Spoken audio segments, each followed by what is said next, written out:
जैसे से हम बेटा क्वेश्चन चैप्टर नंबर 4 स्टार्ट करें, levy and collection of tax. देखिए बेटा इसमें क्या होता है, टैक्स कब लेवी होगा? टैक्स लेवी होने के लिए सबसे पहले इवेंट अक्कर होना चाहिए। क्या बेटा? इवेंट अक्कर होगा तो टैक्स लेवी हो जाएगा। जैसे एग्जांपल के तौर पे भी मैंने आपको बताया कि इनकम टैक्स, इनकम के अंदर इवेंट क्या है? इनकम होगी तो टैक्स लगेगा, इनकम नहीं है तो टैक्स नहीं लगेगा। जैसे पहले जीएसटी को छोड़ दो, उससे थोड़ा पीछे जाओ, पहले होता था सेल टैक्स। क्या होता था बेटा? तो मतलब उसमें इवेंट क्या थी? सेल। क्या इवेंट थी? सेल। सेल होगा तब टैक्स क्या होगा? लेवी होगा। बोलो बेटा, समझ आ गई मेरी बात? इवेंट अक्कर होना, समझो, घटना घटित होना, इवेंट अक्कर मतलब होना चीज को। सेल टैक्स तब तक नहीं लगेगा नीरज जब तक सेल नहीं होगी, तब तक लेवी नहीं होगा टैक्स। ठीक है? जैसे इनकम टैक्स था, ऐसे हमारा था सर्विस टैक्स। पहले सर्विस टैक्स में इवेंट क्या था? सर्विस। जब सर्विस दोगे तो टैक्स लगेगा, सर्विस नहीं दोगे तो टैक्स नहीं लगेगा। अब ऐसे ही जीएसटी में इवेंट क्या है? क्या? मतलब सप्लाई है तो टैक्स लेवी होगा, सप्लाई नहीं है तो टैक्स लेवी नहीं होगा। तो इसमें आपने इवेंट समझ गए? इवेंट का मतलब समझ गए? मतलब वो घटना, वो पॉइंट जहां पर टैक्स लेवी हो जाएगा, लागू हो जाएगा और आपको देना, मतलब आपके ऊपर एप्लीकेबल हो जाएगा और आपकी रिस्पॉन्सिबिलिटी बन जाएगी। समझ आ गई मेरी बात? जैसे ही आपने सप्लाई की तो आपके ऊपर टैक्स लेवी हो जाएगा। अब गवर्नमेंट कैसे कलेक्ट करेगी? उसका प्रोसेस बनाएगी। गवर्नमेंट लागू हो गया, लग गया आपके ऊपर, लगने के बाद क्या होता है, अब वो गवर्नमेंट आपसे क्या करेगी? कलेक्ट करेगी। कलेक्ट करने का भी प्रोसेस बनाएगी। बस ये चैप्टर है। ठीक है? तो लेवी कब होगा? जब इवेंट अक्कर होगा। जब क्या होगा? इवेंट अक्कर होगा। लेवी कब होगा? जब इवेंट अक्कर होगा।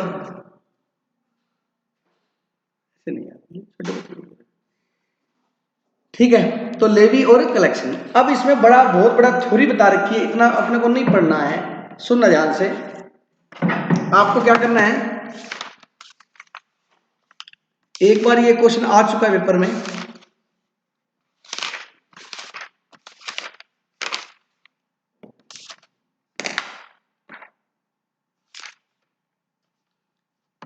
आपको यकीन नहीं होगा, मैं जो पढ़ा रहा हूँ उसमें पढ़ा रहा हूँ, आपको थोड़ा सा बता दूं, इससे आपको यकीन होना चाहिए। ये देखिए, what is the taxable event, मैंने वर्ड इवेंट ही पढ़ाया अभी। What is the taxable event under CGST act और एसजीएसटी? बताओ इवेंट क्या है? सप्लाई। 2 नंबर। थोड़ी कितनी मर्जी पढ़ लो नहीं आएगा, आपको मेरे से समझना पड़ेगा। आपके सामने क्वेश्चन आया हुआ है, कोटा यूनिवर्सिटी एमकॉम 2020, अब उसने दिया हुआ, हमारी यूनिवर्सिटी दे देगी इसको। कहता है कि टैक्सेबल इवेंट क्या है? बोलो इवेंट क्या है? सप्लाई है भैया जीएसटी के अंदर। तो सर्विस टैक्स में क्या था? सर्विस था। सेल्स में क्या था? सेल था। इनकम टैक्स में क्या था? इनकम थी। तो इसमें इवेंट क्या है? सप्लाई। ये लो 2 नंबर। लेकिन ऐसे सीजीएसटी एक्ट और एसजीएसटी एक्ट के अंदर टैक्सेबल इवेंट क्या है? सप्लाई है। अगर सप्लाई होगी तो टैक्स लेवी होगा, और सप्लाई नहीं तो टैक्स लेवी नहीं होगा। बस 2 नंबर। तो आज समझ में नहीं आएगा, चलिए एनीवे अब टॉपिक पे आता हूं। उसके बाद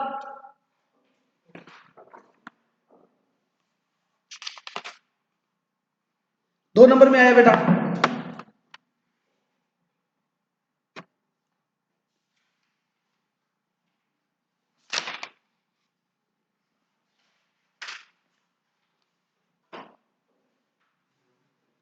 आपको जो अपनी यूनिवर्सिटी में आया वो दिखाता हूं, इसका आंसर आपको आएगा।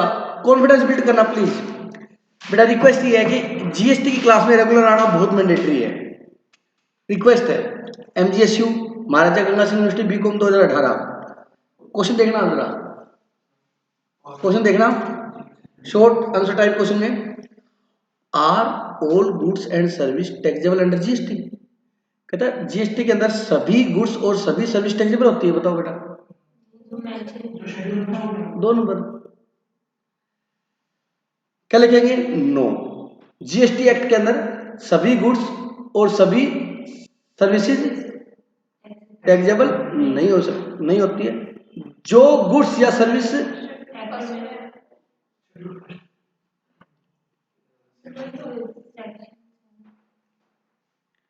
वो तो सप्लाई है। गुड्स की बात हो रहा है, प्लीज सुनो। ऑल गुड्स और सर्विस टैक्सेबल नहीं है जो जीएसटी के एरिया में या दायरे में नहीं आती।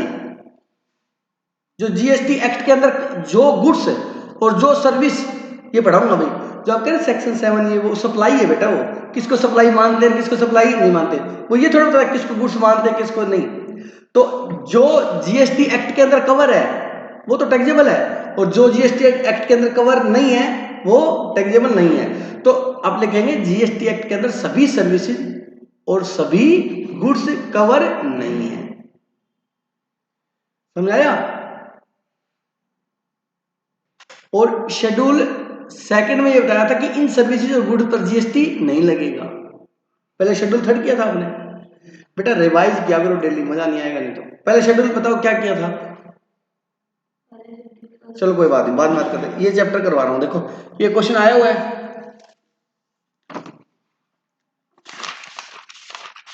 अब ये चैप्टर है आपको बस 5 नंबर के लिए चैप्टर है, सिर्फ 5 नंबर, या 2 या 2 से लेके 5 नंबर के लिए बस।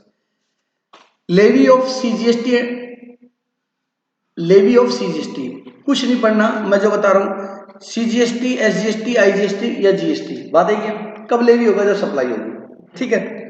अब इसके अंदर ये बताया हुआ है अक्रेंस ऑफ टैक्सेबल इवेंट, आपको मैं पूरी कहानी बता चुका हूं, आपने बिल्कुल नहीं पढ़ना। Is necessary for incidence of any tax, कहता कोई भी टैक्स लगने के लिए इवेंट अक्कर होना बहुत जरूरी है, और यहां पर मैं सब कथा बता चुका हूं कि जीएसटी के अंदर इवेंट क्या है, खत्म, ठीक है। अब कहता है तो यहां पर बेटा लिख लेना इवेंट हमारा खत्म कहानी, एक कहता है सप्लाई हमारा इवेंट है, बस हम इतना बड़ा बड़ा हम नहीं पढ़ सकते, सप्लाई क्या है बेटा हमारी इवेंट है, ठीक है जी। आगे समझ में कोमल, आगे बेटा। तो क्वेश्चन आ जाएगा कि जीएसटी में इवेंट क्या है, सप्लाई है। जीएसटी में टैक्स कब लगता है, सप्लाई होने पे, कैसे मर्जी घुमा के पूछ ले, ठीक है। आगे समझ में क्या डाउट बोलो, ठीक है। उसके बाद कहता है levy and collection of CGST section 9(1), कहता है कि लेवी कैसे करेंगे, levy and collection of central goods and service tax. Sir ये सेंट्रल गुड्स क्यों लिख रहा है बेटा, ये क्या है सारे सेक्शन है ना 9(1), ये सीजीएसटी एक्ट के अंदर लिखे हुए हैं कि लेवी कैसे करेंगे, कलेक्ट कैसे करेंगे। सर फिर एसजीएसटी एक्ट के अंदर वो कहते हैं सेम जो सीजीएसटी में है वही क्या है एसजीएसटी में।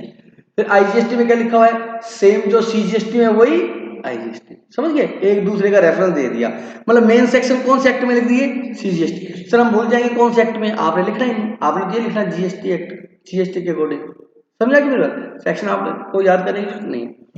अब कहता है कि levy and collection of CGST as per section 9(1) comply in the provision of subsection 2, there shall be levied a tax called the central goods and service tax on all intrastate supply of goods or service or both, except on the supply of alcoholic liquor for human consumption on the value determined under section 15, and the such rate not exceeding 20% as may be notified by the government on the recommendation of the GST Council and collected in such a manner as may be prescribed, and shall be paid by the taxable person. Similarly, every state government shall also collect CGST, SGST on the also collect the state goods and service tax SGST on the same goods at the same rate.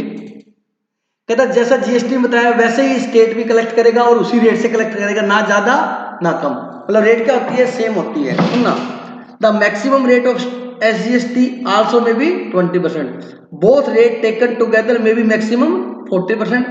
The provision of section 9(1) regarding to levy and collection of central goods and service tax are given in brief. A detailed description of the provision of section 9(1) is given as under. Sir क्या समझ में आया, सुनो, कुछ नहीं पढ़ना, मैं बता रहा हूं इसका क्या कंक्लूजन निकल के आया बेटा। ये कहता है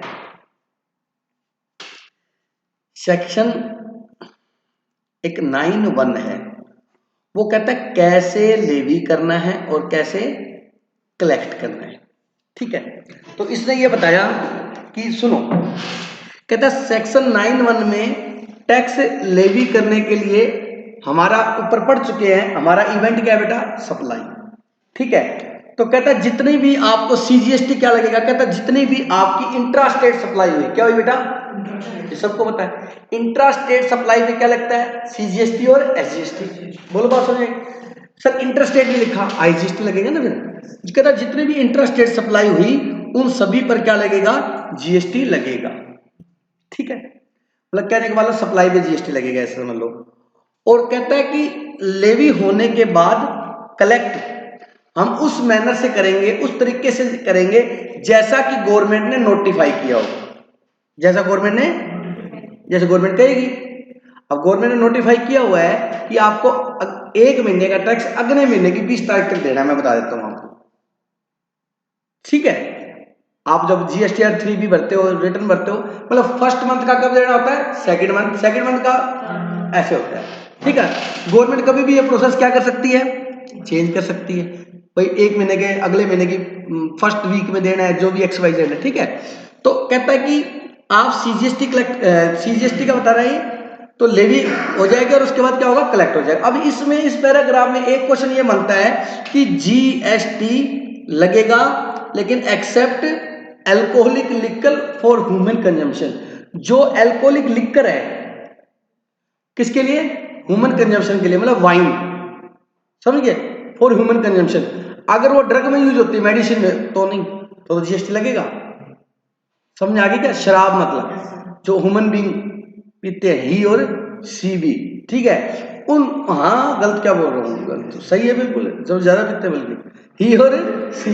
ठीक है, ह्यूमन कंजम्पशन हो गया बेटा, ही और सी। ह्यूमन कंजम्पशन अल्कोहलिक लिकर पड़ते हैं, उसमें जीएसटी नहीं लगता। आपसे कोई ये पूछे कि एक एग्जांपल दो जो जीएसटी के दायरे में नहीं है, alcoholic liquor for human consumption, पूरा लिखना बेटा, लिखकर लिख दोगे नहीं चलेगा, पूरा alcoholic liquor for human consumption, वो जीएसटी के दायरे में नहीं है, बताऊंगा सुनो। उसके बाद क्या कहता है, कहता है मैक्सिमम रेट क्या हो सकती है सीजीएसटी की, 20%। सीजीएसटी की मैक्सिमम क्या रेट क्या हो सकती है, 20%। और एज वेल एज साथ के साथ एसजीएसटी की भी मैक्सिमम रेट क्या हो सकती है, 20%। मतलब एक नई बात पता लगा कि आपसे ये पूछ ले कि total highest rate of GST क्या है, 40% है। टोटल मैक्सिमम से मैक्सिमम जीएसटी कितनी लगा सकती है गवर्नमेंट, 40% लगा सकती है। ये 2 नंबर में क्वेश्चन बनता है बेटा। तो मैक्सिमम रेट कितनी है जीएसटी एक्ट में बताई हुई, 40। 20 क्या है सीजीएसटी और 20 क्या है। अगर क्वेश्चन ऐसे ना, मैक्सिमम रेट ऑफ सीजीएसटी आप लिखोगे 40, गलत हो जाएगा, 20 है सीजीएसटी की, 20 और 20। अगर क्वेश्चन बोले कि maximum rate of GST act के अंदर कितनी है, आप लिखोगे 40। आउट ऑफ दी 20 क्या है, सीजीएसटी 20 एसजीएसटी।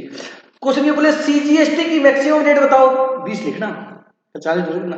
क्वेश्चन बोले एसजीएसटी की मैक्सिमम रेट बताओ, 20। समझ आ गई मेरी बात, चलिए।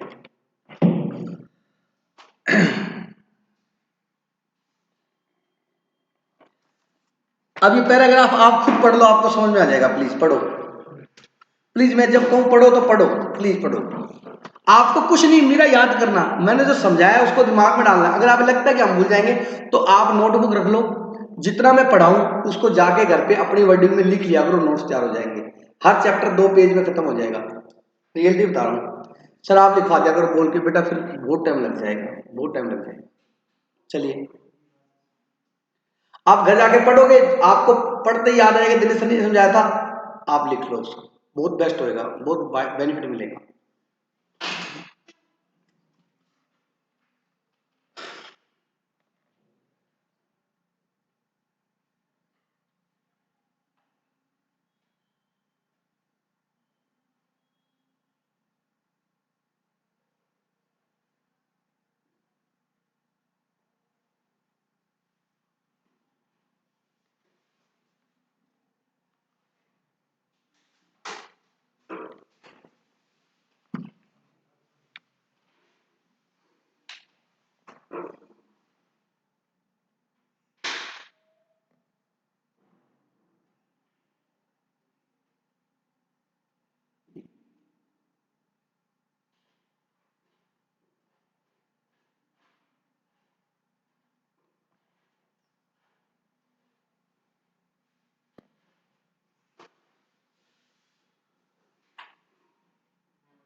एक जीएसटी काउंसिल बना रखी है, काउंसिल समझते हो, बॉडी ऑर्गेनाइजेशन संस्था, जो जीएसटी से रिलेटेड क्या रहती है, डिसीजन लेती है। मतलब ना स्टेट के भी मेंबर होंगे, सेंट्रल के भी सारे, वो काउंसिल ही सारे डिसीजन लेती है। मतलब सेंट्रल गवर्नमेंट डायरेक्ट डिसीजन नहीं ले सकती, स्टेट गवर्नमेंट कोई डिसीजन ले सकती। जब भी जीएसटी के बारे में कोई भी डिसीजन लेना होगा तो काउंसिल की क्या होगी बेटा, मीटिंग होगी, और मीटिंग में डिसीजन निकल के आएगा।